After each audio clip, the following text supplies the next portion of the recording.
ভাবতে অবাক লাগে যে একজন মানুষ উনি বারবার রিপিটেডলি একই ধরনের ভুল কিভাবে করতে পারেন। কার কথা বলছি নিশ্চয়ই বুঝতে পারছেন। হ্যাঁ, আমাদের রাজ্যের মুখ্যমন্ত্রী মাননীয়া মমতা বন্দ্যোপাধ্যায়। উনি একের পর এক ভুল করেই যাচ্ছেন। নমস্কার, ওয়েলকাম টু চিত্র বিচিত্র।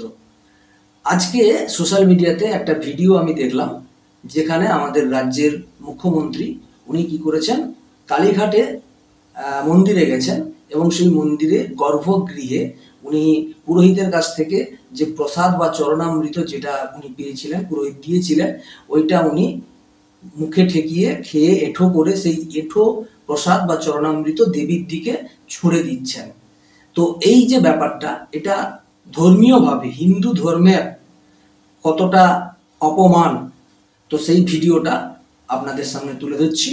আগে ভিডিওটা দেখুন, তারপরে বাকি কথায় আসছে। এই যে দেখুন, উনি মা দক্ষিণাকালীর মন্দিরে এলেন, ওখান থেকে পুরোহিত ওনাকে চরণামৃত বা প্রসাদ কিছু একটা দিলেন। এবার উনি মাথায় ঠেকিয়ে ওটাকে মুখেও ঠেকালেন, তারপরে আবার দেবীর দিকে ছুঁড়ে দিয়ে টাটাও করলেন। ভালো করে দেখুন, একটু লক্ষ্য করুন। এবার দেখুন,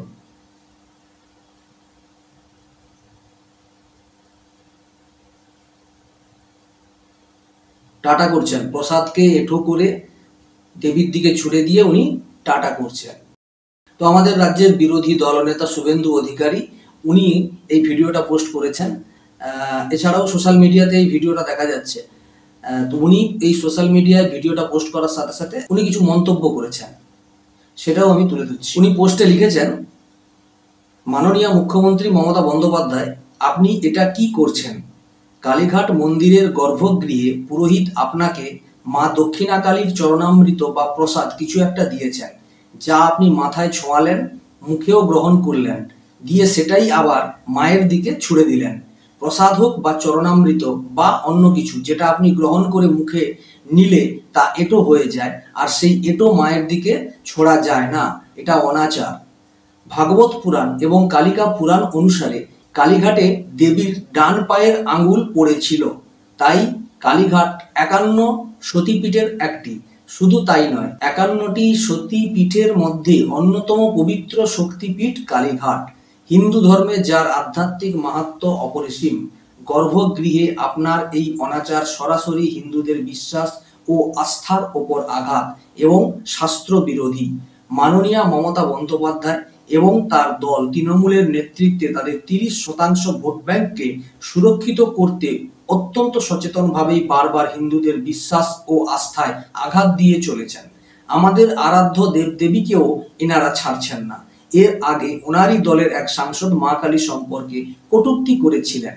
কালীঘাট মন্দিরের পূজিতা মা দক্ষিণাকালী অত্যন্ত জাগ্রত বলেই আমাদের বিশ্বাস। নিশ্চিতভাবে মুখ্যমন্ত্রী মমতা বন্দ্যোপাধ্যায় আপনাকে এর ফল ভোগ করতে হবে। মমতা বন্দ্যোপাধ্যায়ের হিন্দু রীতিনীতির বিষয়ে অজ্ঞতা আবারও প্রকাশ্যে এলো। তো এই ছিল শুভেন্দু অধিকারীর পোস্ট। দেখুন, যে কথাটা দিয়ে প্রথমে শুরু করেছিলাম, তো উনি একের পর এক এই ধরনের যে ভুলগুলো করে যাচ্ছেন। আমি সাম্প্রতিক কালের ঘটনা থেকেই বলি, জগন্নাথ মন্দিরের উদ্বোধন দীঘাতে যেটা উনি করেছিলেন, উনি চটি পায়ে দিয়ে মন্দিরের উদ্বোধন করেছিলেন। ভিন্ন সম্প্রদায়ের তৈরি মিষ্টি, পেড়া, গজা এগুলো ইনি বিভিন্ন ভাবে পাঠিয়েছিলেন, হিন্দুদের বাড়িতে বাড়িতে পাঠিয়েছিলেন। আচ্ছা, তারপরে রিসেন্ট পূজার উদ্বোধন করলেন হিজাব পরে, আবার কালীঘাটে এই ধরনের একটি কাজ করলেন, যেটা সম্পূর্ণ অনাচার, যেটা সম্পূর্ণভাবে শাস্ত্র বিরোধী। আমার মনের মধ্যে একটা প্রশ্ন আসছে, সেটা হচ্ছে, অনেকেই তো বলে থাকেন যে উনার মানসিক অবস্থা বা মস্তিষ্কের অবস্থাটা খুব একটা ভালো নেই। উনি যে সমস্ত কাজকর্মগুলো করেন বা করে এসছেন, করছেন, এগুলোর মধ্যে কিছুটা পাগলামি রয়েছে।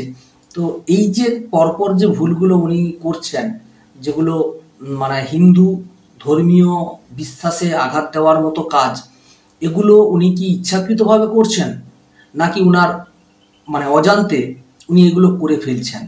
দেখুন, অজান্তে করে ফেলছেন এটা তো বলা সম্ভব নয়, কারণ উনি একজন রাজ্যের সর্বময় কর্তৃত্বের একজন সুপ্রিমো। তো ওনার কাছে এই ধরনের জিনিস যে অজান্তে ভুল হয়ে যাচ্ছে, এগুলো আশা করা যায় না। দ্বিতীয়ত, যদি এগুলো জানতে শুনতে করে থাকেন, তাহলে কি করে উনি করছেন? কারণ উনি একজন ব্রাহ্মণ বংশীয়, যেটা ওনার পরিচয় থেকে আমরা জানতে পারি যে উনি একজন ব্রাহ্মণ বংশীয়। তাহলে ব্রাহ্মণ বংশীয় হয়ে যে সনাতনী হিন্দু শাস্ত্রের যে নিয়ম, কিছু রীতিনীতি রয়েছে, তো সেই রীতিনীতিগুলোকে উনি কিভাবে লঙ্ঘন করতে পারেন এভাবে, এবং বারবার উনি এটা করে চলেছেন, যেটা বিরোধীরা দাবি তুলছে, বিরোধী তরফ দাবি তুলছে যে উনি একদম ইচ্ছাকৃতভাবেই এই হিন্দুদের বিশ্বাস, ধর্মীয় বিশ্বাস এবং আস্থার উপরে বারবার আঘাত করে চলছেন।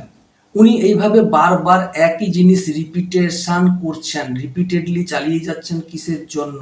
উনি কি বুঝতে পারছেন না যে উনার এই সমস্ত কাজের জন্য একটা হিন্দু সম্প্রদায়ের মধ্যে কি প্রভাব পড়ছে? উনি হিন্দুদের যে ধর্মীয় রীতিনীতি বা ধর্মীয় ভাবাবেগের মধ্যে যে ধরনের আপত্তিকর যে কাজগুলো করে যাচ্ছেন, এখানে হিন্দুদের দৃষ্টিভঙ্গি বা হিন্দুদের মানসিকতা কোথায় যাচ্ছে, এইটা উনি কি উপলব্ধি করতে পারছেন না?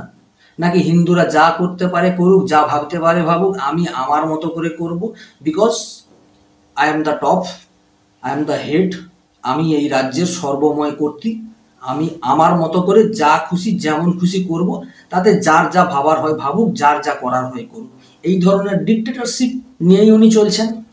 তবে ব্যক্তিগতভাবে আমি বলছি যে উনি যেটা করছেন এটার ফলাফল কিন্তু মোটেও ভালোর দিকে যাচ্ছে না, দিনে দিনে অত্যন্ত বাজে দিকে যাচ্ছে, যেটা হচ্ছে ওনার পক্ষে বা ওনার বিরুদ্ধে, ওনার প্রতিকূলে যাচ্ছে, যেটা মোটেও ঠিক নয়।